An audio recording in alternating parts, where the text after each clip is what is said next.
Les montants annoncés sont historiques. Alphabet a communiqué environ 180 milliards de dollars de capex, Meta est à environ autour de 125 milliards, Microsoft vise environ 150 milliards, Amazon dépasse les 200 milliards.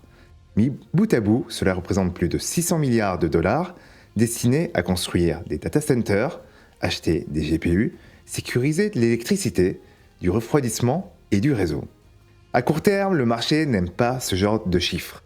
Ces investissements consomment énormément de cash, pèsent sur les flux de trésorerie, peuvent augmenter la dette et repoussent la visibilité sur la rentabilité. Il faut toutefois se poser une question simple. Ces 600 milliards de dollars ne partent pas dans le vide.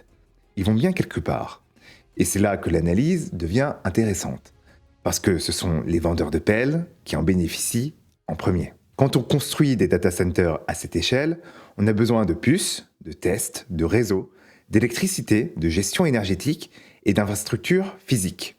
Dans les semi-conducteurs, au-delà de Nvidia, des acteurs comme Broadcom, Marvell Technologies sont très exposés au réseau et aux interconnexions des data centers. Des sociétés comme Advantest bénéficient aussi directement de l'augmentation des volumes de production de puces IA. Sur la partie infrastructure physique et énergétique, des entreprises comme Schneider Electric, Rexel ou bien Arista Network sont au cœur de cette transformation. Sans elles, il n'y a tout simplement pas de data center, donc pas d'IA à grande échelle. Mon sentiment est que le marché en fait un peu trop. Je ne pense pas que nous soyons face à une bulle au sens classique du terme.